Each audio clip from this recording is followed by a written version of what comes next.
नमो नमः विद्यार्थियों। आज रुचिरा भाग 2 प्रथमा पाठ है सुभाषितानि को हम पढ़ने जा रहे हैं। सबसे पहले पाठ का जो शीर्षक है, पाठ का नाम है, उसके अर्थ को भलीभांति जान लेते हैं। सु माने होता है सुंदर, मधुर, अच्छा, जो भी आप समझें। भाषित माने होता है वचन, बोलना, और ये सुभाषित का बहुवचन है। जैसे पुस्तकम पुस्तके पुस्तकानि, ऐसे ही सुभाषितम सुभाषिते सुभाषितानि, अर्थात इसका अर्थ बन जाएगा सुंदर वचन, सुंदर कथन, मधुर वचन। ठीक है जी। प्रथम पाठ है, पहला पाठ। तो प्रथम पाठ है सुभाषितानि हम पढ़ने जा रहे हैं। इसमें 6 श्लोक पूर्ववर्ती कवियों के द्वारा और 6 जो हैं अपने अपने नीति परक जो है एक एक बात सब में बताई गई है। तो प्रथम से लेके 6 तक इन सब में अलग अलग भाव है। पहले श्लोक में जहाँ पर जल, अन्न और सुंदर वचन को रत्न बताया गया है, तो दूसरे श्लोक में सत्य को सबसे ऊपर बताया गया है। तीसरे में जो है दान, तपस्या, विज्ञान आदि जो है, इसके विषय में हमें हैरान नहीं होना चाहिए, आश्चर्यचकित नहीं होना चाहिए। और उसके बाद चौथा जो श्लोक है उसमें हमें बताया गया है किसके विषय में भला? सज्जनों की मित्रता करनी चाहिए, दुर्जनों से बच करके रहना चाहिए। और उसके बाद जो 5वां श्लोक है इसमें हमें बताया गया है कि आहार और विहार में किसी प्रकार की कोई जो है हमें संकोच नहीं करना चाहिए, लज्जा नहीं करनी चाहिए, शर्म नहीं करना चाहिए। यदि हम शर्म करेंगे तो सुखी नहीं हो सकते, इन सबको त्यागेंगे तो सुखी रह सकते हैं। और अंत में बताया है कि जो शांति है उससे बड़ा कोई भी गुण इस पूरे संसार में नहीं है। तो चलिए आरंभ करते हैं श्लोक नंबर 1 से। और श्लोक नंबर 1 क्या है, ध्यान दीजिएगा। पृथिव्याम त्रीणि रत्नानि जलम अन्नम सुभाषितम। ये बहुत से बच्चे त्रय बोलते हैं, जबकि इसमें एक आधा न है और एक पूरा न है। इसमें 2 अक्षर है, जलम प्लस अन्नम, आधा न और न। ठीक है। पृथिव्याम त्रीणि रत्नानि जलम अन्नम सुभाषितम मूढ़ै पाषाण खंडेषु रत्न संज्ञा विधीयते। पृथिव्याम, पृथ्वी पर, क्या? जलम, जल, अन्नम, अन्न, अनाज, सुभाषितम, सुंदर वचन, त्रीणि मैंने 3, रत्नानि मैंने रत्न हैं। पृथ्वी पर जल, अन्न और सुंदर वचन, ये 3 रत्न हैं। मूढ़ई, मूर्खों के द्वारा या मूर्ख लोगों के द्वारा, पाषाण खंडेषु, पत्थर के टुकड़ों को, रत्न संज्ञा, संज्ञा के विषय में कल मैं बता रहा था, संज्ञा मतलब नाम, रत्न का नाम, विधीयते कहा जाता है। मूर्खों के द्वारा पत्थर के टुकड़ों को रत्न कहा जाता है, जबकि वास्तविक रत्न क्या है? जल, अन्न और सुंदर वचन। जल चाहिए जीवित रहने के लिए, उसके बाद अनाज चाहिए, ये दोनों मिल गए तो व्यक्ति को मधुर वचन बोलने चाहिए। तो चलिए सीधा सीधा अर्थ बोलते हैं। पृथ्वी पर 3 रत्न जल, अन्न और सुंदर वचन, मधुर वचन होते हैं। मूर्ख लोगों के द्वारा पत्थर के टुकड़ों को रत्न कहा जाता है। ठीक है जी। तो भावार्थ यदि कोई करना चाहे तो कर सकते हैं। पृथ्वी पर सबसे सुंदर रत्न जल, अन्न और सुभाषित हैं। मूर्ख लोग पत्थर के टुकड़ों को, यानी कि हीरा, पन्ना आदि जो रत्न हैं उनको रत्न समझते हैं, जबकि वास्तविक रत्न जल, अन्न और मधुर वचन हैं। चलिए श्लोक नंबर 2 को करते हैं। क्या है श्लोक नंबर 2? सत्येन धार्यते पृथ्वी सत्येन तप्ते रविः सत्येन वाति वायुश्च सर्वं सत्ये प्रतिष्ठिताम्। सत्येन, सत्य से, पृथ्वी जो है धार्यते, सब कुछ धारण करती है। किससे? सत्य से। हम देखते हैं ना पृथ्वी सबको धारण कर रही है।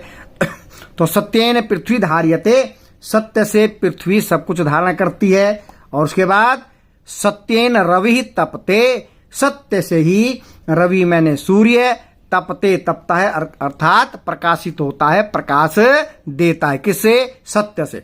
सत्येन रवि तपते, सत्य से ही रवि प्रकाशित होता है, प्रकाश देता है। सत्येन वाति वायुश्च, च मैंने और, सत्येन सत्य से, वायु मैंने हवा, वाति क्या करती है? बहती है या चलती है। और सत्य से ही वायु बहती है। और अंत में क्या कहा? सर्वम, सब कुछ, सत्य, सत्य में ही क्या है? प्रतिष्ठितम, स्थित है। ये हमने शब्दार्थ में पढ़ा है। सब कुछ सत्य में ही स्थित है। तो पूरा श्लोक सत्य की महत्ता को बताता है। तो जीवन में हमें सत्य को धारण करना चाहिए। पूरा संसार सत्य पर ही आधारित है। सत्य के कारण ही पृथ्वी, सूर्य और हवा इत्यादि चलती हैं, अपने कार्य में निपुण रहते हैं। तो सीधा सीधा अर्थ पढ़ते हैं एक बार फिर। सत्य से ही पृथ्वी सब कुछ धारण करती है, सत्य से ही सूर्य प्रकाशित होता है, चमकता है, और सत्य से ही वायु बहती है। सब कुछ सत्य में ही स्थित है। भावार्थ में यही लिखना आपने, सत्य ही सब कुछ करने वाला है। पृथ्वी, रवि और वायु भी सत्य के कारण ही अपने कार्य में संलग्न हैं, लगे हुए हैं। चलिए तीसरे श्लोक की ओर बढ़ते हैं। दाने तपसी सूर्ये च, दाने तपसी सूर्ये च, विज्ञाने विनये नये, विस्मयो न ही कर्तव्यो। ये विस्मय है, विसर्ग हो गया, यहाँ भी कर्तव्य है, उसको विसर्ग हो गया। विस्मयो न ही कर्तव्यो बहुरत्ना वसुंधरा। दाने, दान करने में, ठीक है जी। तपसी, तपस्या में। शौर्य, वीरता में। विज्ञाने, विज्ञान में। विनय, विनम्रता में। नये, नीति में। इन सब विषयों में विस्मय न ही कर्तव्यो, विस्मय में आश्चर्य, न कर्तव्यो, नहीं करना चाहिए। क्यों नहीं करना चाहिए? क्योंकि जो वसुंधरा है, पृथ्वी है, बहुरत्ना, अनेक प्रकार के रत्नों से युक्त है, परिपूर्ण है, भरी हुई है। दान में, तपस्या में, सूर्य में, प्रत्येक के बाद कोमा लगाओगे। दान में कोमा, तपस्या में कोमा, ठीक है। दान में, तपस्या में, बल में, विज्ञान में, विनय में, विनम्रता में और न्याय में आश्चर्य नहीं करना चाहिए ही, क्योंकि वसुंधरा पृथ्वी बहुरत्ना, अनेक रत्नों वाली है, अनेकानेक रत्नों से युक्त है। भावार्थ में लिखेंगे, दान, तप, शौर्य, विज्ञान, विनय, नय में किसी प्रकार का आश्चर्य नहीं करना चाहिए, पृथ्वी अनेक रत्नों वाली है। चलिए चौथे श्लोक की ओर बढ़ते हैं। सद भी एव, सद भी एव, विसर्ग के कारण रे, विसर्ग को रे बन गया, रे में ए मिल गया। सद भी रेव सह आसीत, सद भी कुर्वीत संगतिम, सद भी विवादम मैत्रिम च, न असद भी किंचित आचरेत। किंचित प्लस आचरेत, किंचित आचरेत। तो सद भी रेव, सज्जन लोगों के, सह एव, साथ ही, आसीत, क्या करना चाहिए? रहना चाहिए, बैठना चाहिए, कुछ भी करना चाहिए। सज्जन लोगों के साथ ही रहना चाहिए, बैठना चाहिए। और संगतिम कुर्वीत सद भी, और सज्जन लोगों के साथ ही संगति भी करनी चाहिए। सद भी रेव सहयासित, सज्जन लोगों के साथ ही बैठना चाहिए। सद भी संगतिम कुर्वीत, सज्जन लोगों के साथ ही संगति करनी चाहिए। सद भी विवादम मैत्रिम च, विवाद भी करना है तो सज्जनों के साथ ही करना है। विवाद मतलब झगड़ा, सज्जनों के साथ ही झगड़ा। च और मैत्रिम, मित्रता भी, सद भी रेव, सज्जन लोगों के साथ ही करनी चाहिए। असद भी, दुष्ट लोगों के साथ, किंचित, कुछ भी, न आचरेत, नहीं करना चाहिए। असज्जन लोगों के साथ या दुष्ट लोगों के साथ किसी भी प्रकार का कोई व्यवहार नहीं करना चाहिए। चलिए एक बार फिर से पढ़ते हैं फटाफट इसकी हिंदी। मनुष्य को सज्जन लोगों के साथ ही बैठना चाहिए, सज्जन लोगों के साथ ही संगति करनी चाहिए, सज्जन लोगों के साथ ही झगड़ा और मित्रता करनी चाहिए। असज्जन लोगों के साथ किसी भी प्रकार का कोई आचरण नहीं करना चाहिए। भावार्थ, हमेशा हमें सज्जन लोगों के साथ ही रहना चाहिए। चलिए चलते हैं श्लोक नंबर 5 की ओर। धन धान्य प्रयोगेषु विद्यायः संग्रहेषु च आहारे व्यवहारे च त्यक्त लज्जः सुखी भवेत। ठीक है। धन धान्य प्रयोगेषु, धन और धान्य के प्रयोग में। उसके बाद क्या कहा, च और विद्याया, विद्या के संग्रहेषु, संग्रह करने में, संग्रह मतलब इकट्ठा करने में, धन धान्य के प्रयोग में और विद्या को संचित करने में, इकट्ठा करने में। और इसके बाद आहारे व्यवहारे च, आहार और व्यवहार में, त्यक्त लज्ज, लज्जा को त्याग कर, शर्म को त्याग कर, संकोच को त्याग कर सुखी भवेत, सुखी हो जाना चाहिए। चलिए एक बार फिर से पढ़ते हैं। धन धान्य के प्रयोग में, विद्या को इकट्ठा करने में, आहार और व्यवहार में, आहार मतलब भोजन, व्यवहार मतलब व्यवहार जो भी आप करते हैं किसी के साथ भी, आहार और व्यवहार में, लज्जा को छोड़कर, संकोच को छोड़कर व्यक्ति को, मनुष्य को सुखी हो जाना चाहिए। भावार्थ क्या है भाई, किसी भी प्रकार का लेन देन हो वहां किसी भी प्रकार का संकोच नहीं करना चाहिए। संकोच को त्याग करके व्यक्ति हमेशा ही सुखी रहता है। चलिए अंतिम श्लोक की ओर बढ़ते हैं।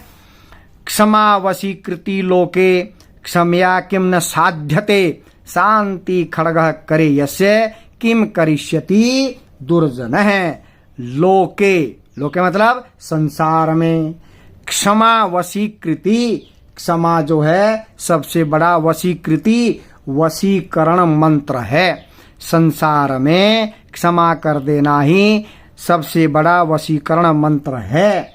और उसके बाद क्या कहा, क्षमया किम न साध्यते, क्षमा कर देने से किम मैंने क्या, अर्थात कौन सा कार्य, न साध्यते पूरा नहीं होता है, सफल नहीं होता है। अर्थात क्षमा करने से सभी कार्य भी सिद्ध होते हैं, सफल हो जाते हैं।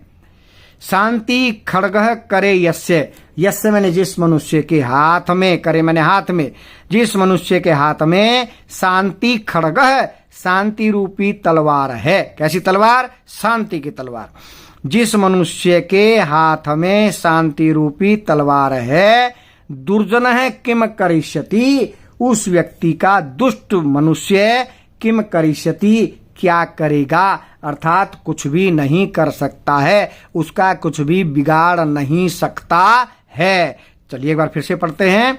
लोके संसार में, क्षमा क्षमा कर देना, वशीकृति सबसे बड़ा वशीकरण मंत्र है।